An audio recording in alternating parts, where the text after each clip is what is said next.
Hi there, this is Lesley with Debunking Addiction for HealthyPlace.com.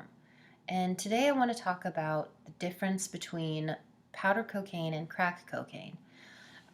Full disclosure, I do not have personal experience with either of these drugs.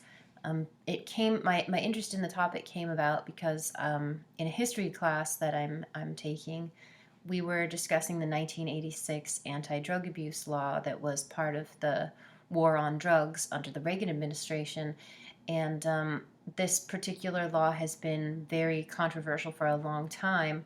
And one of the major reasons for that controversy is the vast disparity between the sentencing for possession of crack cocaine and versus possession of powder cocaine. At the time in 1986, it was a 100-to-1 disparity, meaning that in order to invoke mandatory minimum sentencing laws, you needed to have 5 grams of crack cocaine.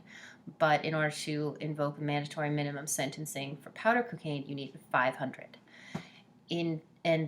This was controversial because a lot of people saw it as targeting African American communities.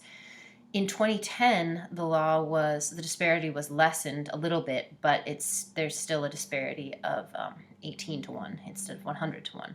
So I was wondering what the difference is between crack cocaine and powder cocaine because I've never been quite sure about it.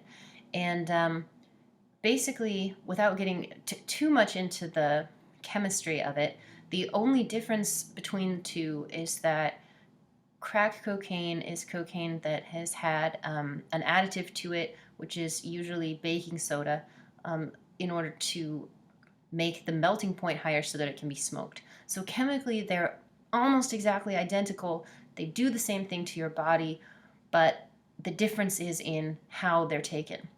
So powder cocaine is normally snorted, although it can be injected, but it cannot be smoked. And crack cocaine is usually smoked. So there's a lot of controversy around as well and debate around whether or not the route of administration makes one more addictive than the other. There's been a lot of rhetoric for years about the idea that crack cocaine is instantly addictive and whatnot. Well, there's a lot of studies out over the last 20 or 30 years that say that is not really the case. Certainly both drugs are addictive, but I was actually very surprised to find, because I didn't know, having been a product of this society that sort of treats the two things as different entities, that the only major difference between them is how they are taken.